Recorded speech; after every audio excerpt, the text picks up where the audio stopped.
विद्यार्थियों नमस्कार। डॉक्टर के की हिंदी में आपका मैं बहुत-बहुत स्वागत करता हूँ और आपके यूजीसी नेट के पाठ्यक्रम में शामिल जो भक्ति मूवमेंट है, पूरा भक्ति काल है, हम उसकी पूरी पृष्ठभूमि को समझने का प्रयास करेंगे। क्योंकि भक्ति काल की जो सदचित आनंद की जो चेतना है, जब तक हम उसको नहीं समझेंगे, तब तक भक्ति काल की पृष्ठभूमि में लिखे गए साहित्य के महत्व को भी समझना हमारे लिए मुश्किल होगा। वीडियो पूरा देखिए, लाइक, सब्सक्राइब, शेयर कीजिए और कमेंट कीजिए और इत्मीनान से देखिए और लगातार लगे रहिए। रुकना नहीं है, रुक जाना नहीं है, जाना है लेकिन रुक नहीं जाना है। चलना है और रुकना है, चलना है, रुकना है। टक टक टक टक टक टक टक टक टक टक टक टक करते बढ़ते जाना है। साथ ही हाथ बढ़ाना रे, कदम कदम आगे बढ़ते जा। ठीक है? तो भक्ति काल की जो पूरी पृष्ठभूमि है, उसको अगर हम समझेंगे तो 17वीं शताब्दी का समय आमतौर पर माना जाए, 8वीं शताब्दी से लेकर 17वीं शताब्दी तक का जो समय है वो भक्ति मूवमेंट का समय माना जाता है, शंकराचार्य के समय से ही। और इस भक्ति मूवमेंट की सबसे अच्छी बात थी कि पूरे उत्तर भारत से लेकर के दक्षिण भारत तक फैला हुआ था। इसमें हर वर्ग समुदाय के लोग थे और किस तरह से जो वैदिक परंपरा में जो कुछ जड़ हो गया था, स्थिर हो गया था, उसमें किस तरह से परिवर्तन किया जा सकता है और सामाजिक विषमता, असमानता, भेदभाव, उन सारी जो बुनियादी जो सवाल थे, उन सवालों को एड्रेस करने का प्रयास किया गया। इसलिए भी इस मूवमेंट का बहुत ज़्यादा महत्व है और इस मूवमेंट की महत्ता को जब हम समझेंगे तो हमें समझ में आएगा कि भक्ति के माध्यम से समाज को कैसे बदला जा सकता है या समाज में किस प्रकार से परिवर्तन घटित हो सकता है। तो इसकी सारी की सारी पृष्ठभूमि भक्ति आंदोलन के केंद्र में है। इसका एक उद्देश्य था सामाजिक सुधार करना। अब सामाजिक सुधार कैसे होता है कि समाज में जो विषमता है, जो अंधविश्वास है, जो जड़ताएँ हैं, उनको हम कितना एड्रेस करते हैं। एड्रेस करना मतलब उन पर हम कितनी बातचीत करेंगे, तभी तो हम उसमें परिवर्तन ला सकते हैं ना। जैसे राजा राम मोहन राय ने आधुनिक काल में विधवा विवाह और समाज की सती प्रथा जैसी तमाम चीज़ों का उन्होंने समझा कि ये सब क्या है, ये सब अंधविश्वास है मनुष्य का। इन सब चीज़ों से जब तक हम समाज को मुक्त नहीं करेंगे, हम जब तक इस समाज के लिए नया रास्ता नहीं बनाएँगे, तब तक किसी भी समाज को नई दिशा में ले जाना, तब तक एक नया रास्ता तैयार करना हमारे लिए एक मुश्किल काम होगा। ठीक है? तो जाति व्यवस्था और ब्राह्मणवादी रूढ़ियों को चुनौती देना और जाति और वर्ग और भगवान की पूजा और प्रेम के एक दूसरे के साथ रहने का अवसर दिया गया, है ना? मतलब इस प्रकार के जो सवाल है जहाँ पर कि जातिवाद है कि आप दलित है इसलिए आपको मंदिर में नहीं घुसने देंगे, ये मंदिर हमारा है। आज भी होता है, आपको पता ही है। अम्बेडकर साहब ने कितने सारे मूवमेंट किए, तमाम लोगों ने किए, पेरियार ने किए, है ना? तो हिंदू धर्म की जो आलोचना करने का मतलब उसका विरोध नहीं है। आलोचना का मतलब है कि उसके अंदर जो कुछ कमियाँ हैं, जो कुछ अभाव है उनको पूरा दुरुस्त करना है। और वो दुरुस्त करेंगे तो वो चाहे कोई भी चीज़ हो और बेटर होती चली जाएगी और वो भी ज़्यादा उपयोगी होगी, ज़्यादा महत्वपूर्ण होगी, उसका प्रभाव बढ़ेगा और वो और भी उत्तरोत्तर फैलती चली जाएगी। इसलिए संकुचन करके किसी चीज़ को आप छोटा बना के रखेंगे तो कभी विस्तार नहीं पाएगी और जिसके लिए जहाँ पर आप सभी के लिए दरवाजे खोल देंगे वो हमेशा वो चीज़ें बढ़ती चली जाएगी। है ना? कि जहाँ हम कुपमंडू होकर के सिर्फ़ अपने ही बारे में एक छोटी-सी दुनिया जैसे होता है ना कि कुएँ के मेंढक की तरह कि बस कुआँ का मेंढक है, उसके लिए कुआँ ही समुद्र सब कुछ है। क्योंकि उसने बाहर की दुनिया देखी नहीं है, उसे बाहर की दुनिया की वास्तविकता, सच्चाई पता नहीं है। तो जब उसे उस वास्तविकता, उस सच्चाई का पता नहीं है, तो फिर वो उस सच्चाई से वाकिफ़ होना भी चाहेगा ना। तो भक्ति मूवमेंट यही कहता है। फिर धार्मिक सुधार की बात कहा है तो वो भी धर्म के नाम पर कर्मकांड, अंधविश्वास, अनुष्ठान, है ना? उन सारी चीज़ों के बजाय आप कितना वैज्ञानिक तरीके से चीज़ों को सोच सकते हैं। और मैंने कहा ना कि कुल मिलाकर के जो बार-बार मार्क्स जो बात कहता है, जो अ, ग्रामशी जो बात कहते हैं कि जब तक आप इकोनॉमिकल जो स्टेटस है उन सारी चीज़ों को नहीं समझेंगे और जब तक कल्चरल जो एम्पावरमेंट नहीं करेंगे समाज का, तब तक आप बहुत सारी चीज़ों को एड्रेस नहीं कर पाएँगे। इसलिए उस बुनियादी सवाल को समझना बहुत ज़रूरी है कि आपको आर्थिक समानता कैसे, सामाजिक इक्वलिटी कैसे दे सकते हैं, कल्चरल रूप में आप कैसे समाज को एम्पावर करेंगे। इसलिए ग्रामशी मार्क्स के उस आर्थिक दृष्टिकोण से थोड़ा आगे जाकर के कल्चरल संस्कृति की बात करता है बार-बार वो। और अंतोनियो ग्राम्शी जब संस्कृति की बात करते हैं तो संस्कृति की आड़ में क्या क्या हो सकता है, उन सारे दृष्टिकोणों को, उन सारी चीज़ों को आधुनिक काल में हमारे सामने प्रस्तुत करते हैं। और हेजेमनी और हायरार्की की जो पूरी संस्कृति है उसकी पूरी पोल खोलने का काम करते हैं। और जब हम सबाल्टर्न डिस्कोर्स में उन सारी चीज़ों को पढ़ते हैं तो हमें पता चलता है कि समाज में कितना सारा डोमिनेशन था, कितना सारा डिस्क्रिमिनेशन था और कितना सारा है। और उससे हम समाज को किस तरीके से एजुकेशन के माध्यम से और बाकी सारी तरीकों से हम कैसे उसको मुक्त कर सकते हैं, और मुक्त करने का जो सिलसिला है, तरीका है, वो कहाँ तक कारगर हो सकता है, कहाँ तक उपयोगी हो सकता है।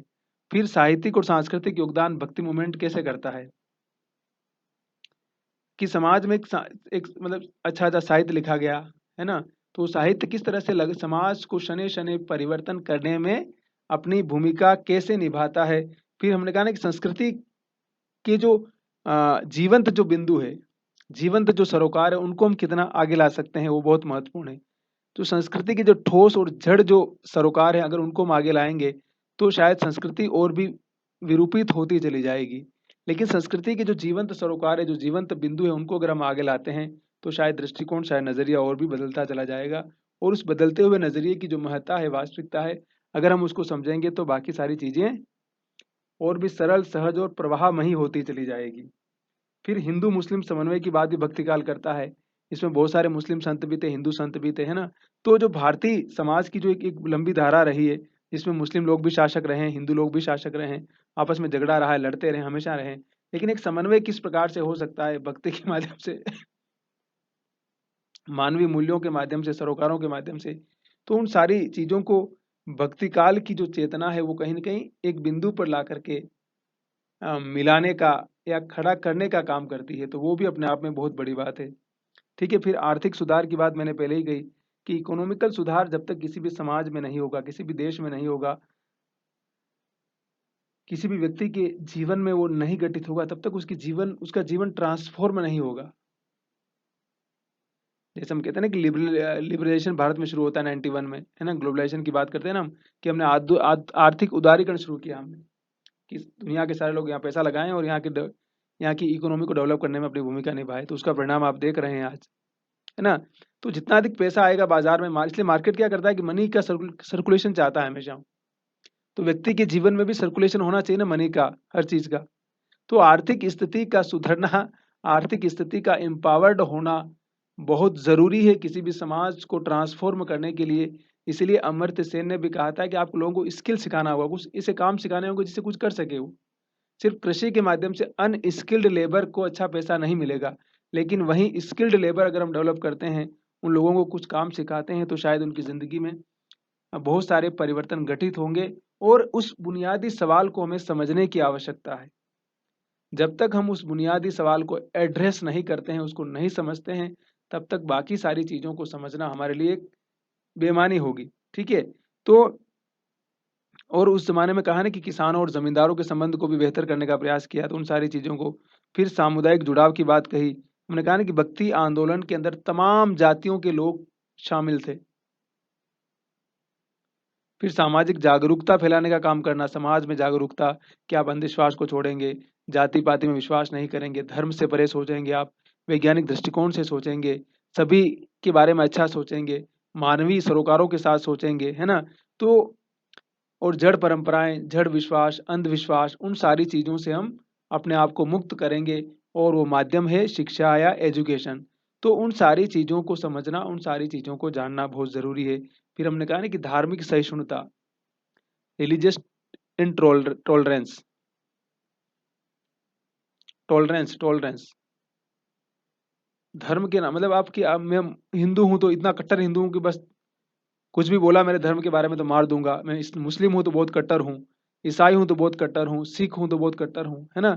तो इसलिए उस कट्टरता से दूर रह करके हम किस प्रकार से सहिष्णु, उन मानवीय सरोकारों के जो मूल्य हैं उनको, अगर धर्म के जो हैं उनको अगर आगे बढ़ाने का काम करेंगे, तो शायद हिंसा, घृणा और सारी चीजों से मुक्त होकर के समाज एक एक एक सहचार्य के साथ आगे बढ़ेगा, और शांति भी रहेगी, अमन भी रहेगा और प्रोग्रेस भी रहेगा।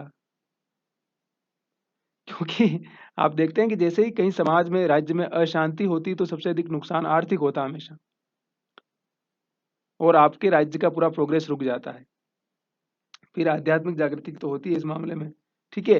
तो भक्ति मूवमेंट की जो तमाम चीजें हैं उसमें, चाहे रामानंद है, तमाम लोग थे उसमें, उसकी महत्ता को आप समझेंगे तो शायद बहुत सारी चीजें समझ में आएगी।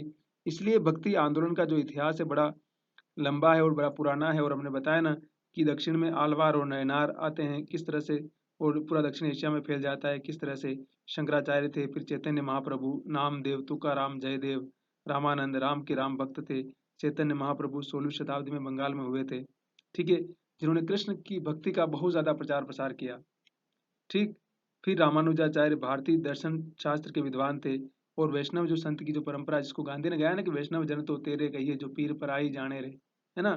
तो धर्म मतलब भक्ति या धर्म की जो सहिष्णुतावादी वैल्यू है, जो मनुष्य को बेहतर बनाने का रास्ता बताती है, उसको अगर समाज प्रमोट करेगा तो समाज आगे बढ़ेगा।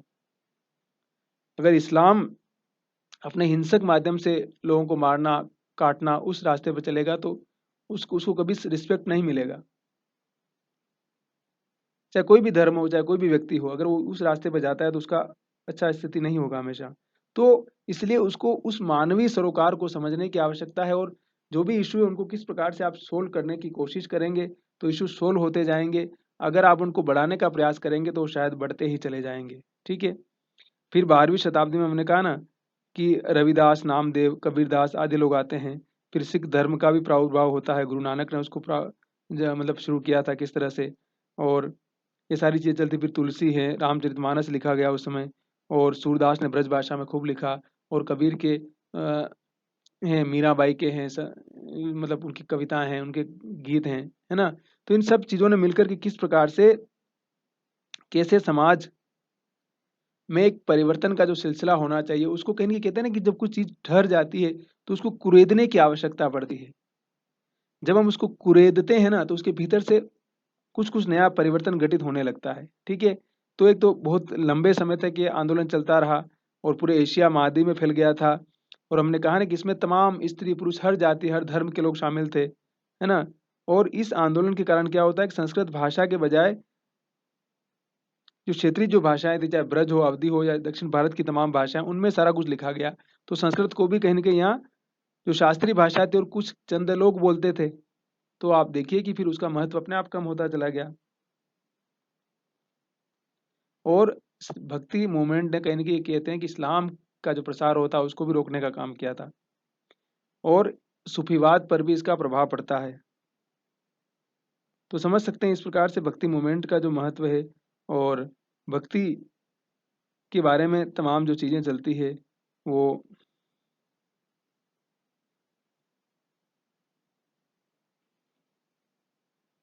कैसे होती है, और भक्ति मूवमेंट किस प्रकार से दक्षिण भारत से शुरू होता है और फिर उत्तर भारत तक फैलता है। तो इसमें कौन कौन लोग थे देखिए। अलवार थे जो दूसरी शताब्दी से लेकर के 8वीं शताब्दी तक दक्षिण भारत में थे। फिर नयनार जो 5वीं शताब्दी से लेकर के 10वीं शताब्दी तक ये भी दक्षिण भारत में ही थे। आलवार और नयनार जो दोनों लोग थे, इनका बड़ा योगदान है इस भक्ति मूवमेंट में, देखिएगा। फिर शंकराचार्य 788 में, रामानुज 1017, वासव वासव 12वीं शताब्दी में। यहाँ कन्नड़ कन्नड़ के बड़े संत थे भाई, और उनका बड़ा इन्फ्लुएंस है समाज में। फिर माधवाचार्य, नामदेव, एकनाथ, संत ज्ञानेश्वर, जयदेव, निम्बारकाचार्य, रामानंद, कबीरदास, रविदास, दादू, नानक, पीपा, पुरंदर, तुलसी, चैतन्य, शंकरदेव, वल्लभाचार्य, सूरदास, मीराबाई, हरिदास, तुकाराम, समर्थ रामदास, त्यागराज, रामकृष्ण परमहंस और स्वामी प्रभुपाद, है ना। तो इस प्रकार के, कवि प्रसाद गौतम जो नेपाल के थे, है ना।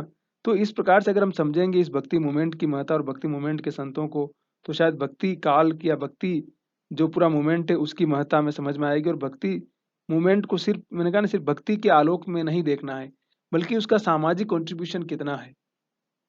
आज तमाम आलोचक उसकी आलोचना भी करते हैं, और हिंदी जो आलोचना है समकालीन, वो किस प्रकार से भक्ति मूवमेंट में ही कहते हैं कि ब्राह्मणवाद को बचाने के लिए किस प्रकार से लगी रही। तो उसकी जो सीमा रेखा है उसको भी समझने की आवश्यकता है। फिर ये भी है कि जब इतना बड़ा भक्ति मूवमेंट था उस दौर में, तो फिर उसका प्रभाव समाज में कहाँ दिखा, और फिर वर्ण व्यवस्था आधुनिक काल में आकर के क्यों खत्म होने का प्रयास होता है, उस दौर में क्यों नहीं होता है। तो इस प्रकार के बहुत सारे सवाल है। वो सत्ता में हस्तक्षेप क्यों नहीं कर पाया, इतना बड़ा मूवमेंट था। सामंतवाद को खत्म करने का प्रयास क्यों नहीं हुआ, पश्चिमी समाज के साथ संपर्क क्यों नहीं बढ़ा। बहुत सारे सवाल है ना। तो कहीं न कहीं उन सारी चीज़ों को भी जिसे कहते हैं ना कि पूरी तरह से समाज का ट्रांसफ़ॉर्मेशन तो भारतीय समाज का तो आधुनिक काल में ही होता है। आप देखिए कि 1947 में लोकतंत्र के आने के बाद बहुत सब कुछ बदलता है ना, उससे पहले तो आप देखिए अंग्रेज़ आए थे तब भी कुछ-कुछ बदला था, लेकिन सामंती व्यवस्था पूरी तरह से कायम थी। बाकी तमाम चीज़ें कायम थी, है ना? तो और आज भी आप देखिए कि हिंदुस्तान के गाँव की यात्रा करेंगे तो पता चलेगा कि जातिवाद और तमाम तरह के अंधविश्वास किस तरह से घर किए हुए बैठे हुए हैं। तो उस तथ्य और सत्य को समझने की आवश्यकता है। जब तक हम उस तथ्य और सत्य की वास्तविकता को नहीं समझेंगे, नहीं समझ पाएँगे, तब तक शायद भक्ति मूवमेंट के कंट्रीब्यूशन को भी नहीं समझ पाएँगे। उसकी सीमाएँ क्या थी, उसके महत्व में किन चीज़ों का अभाव था, उन सारे सवालों को भी हम एड्रेस नहीं कर पाएँगे।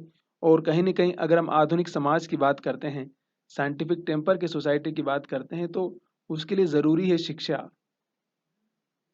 जब तक हमारा समाज शिक्षित नहीं होगा, तब तक हम उसके भीतर में जो कुछ चल रहा है, उसको बदलना या उसमें नया कुछ जोड़ना, जैसे हमारे लिए एक बहुत बड़ी चुनौती होगी।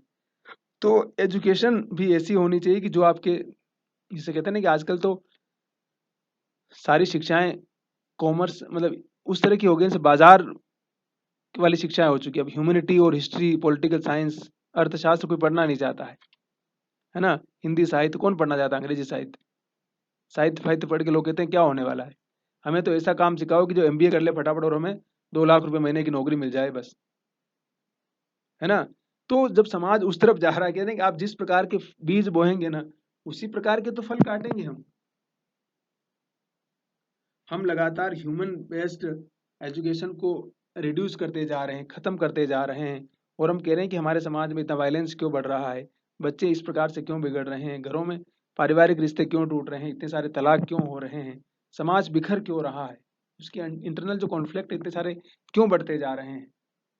तो जब जब मैंने कहा ना कि जब उसमें उस समाज के भीतर इस प्रकार की शिक्षा व्यवस्था नहीं जाएगी, तो समाज अपने आप को प्रिपेयर नहीं कर पाएगा, उन सारी चीज़ों के लिए तैयार नहीं करेगा और जब उन सारी चीज़ों के लिए अपने आप को तैयार नहीं कर पाएगा, तो जो उसका इफ़ेक्ट होगा, उसका जो प्रभाव होगा, ज़ाहिर-सी बात है वो अलग-अलग नज़रिए के साथ में अलग-अलग चीज़ों में रिफ्लेक्ट होगा। जैसे होता है ना कि बहुत सारी चीज़ें होती हैं हमारे अंदर, हम बहुत किसी कुंठा से ग्रस्त है, किसी मतलब मानसिक रोग से परेशान है और हम अपनी बात किसी को कह नहीं पा रहे हैं।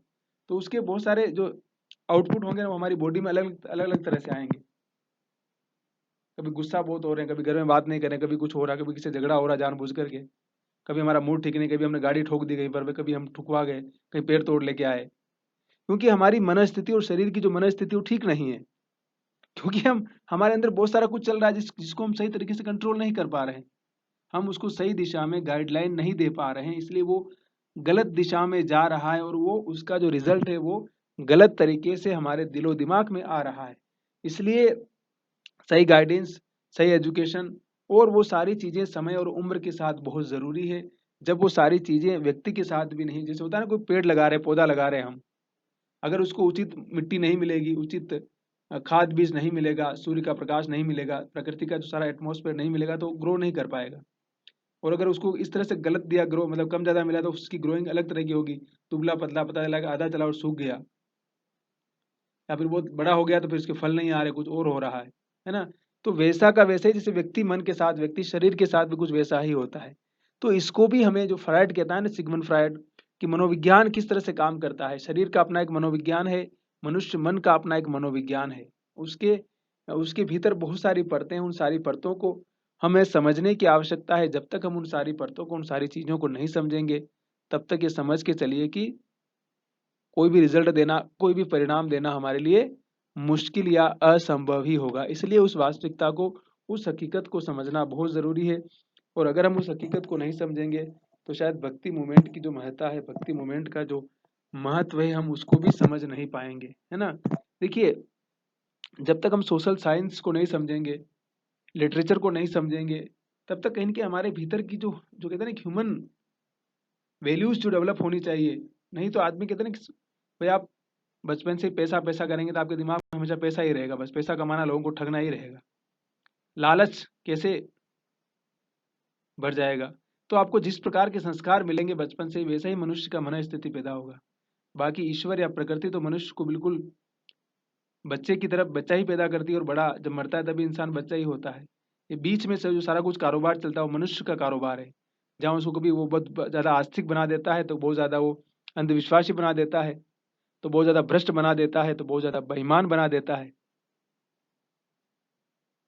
ना? तो ये सारा कुछ जो कारोबार मनुष्य का चलाया हुआ कारोबार है, इस कारोबार को जब तक मनुष्य बेहतर नहीं करेगा, तब तक उसे बेहतर रिज़ल्ट मिलने की जो उम्मीद है वो शायद नहीं हो पाएगी। तो भक्ति मूवमेंट का जो भी सवाल आता है उसको आप इस तरह से समझ सकते हैं, तमाम संतों के नाम मैंने बता दिए और वीडियो पूरा देखिए और लाइक, सब्सक्राइब, शेयर ज़रूर कीजिए और अपना ख्याल रखिएगा। और गिव अप नहीं करना है, चुनौतियों को स्वीकार करना है, अपने साहस को मजबूत करना है और अपने आप को हमेशा बिज़ी रखना है बस।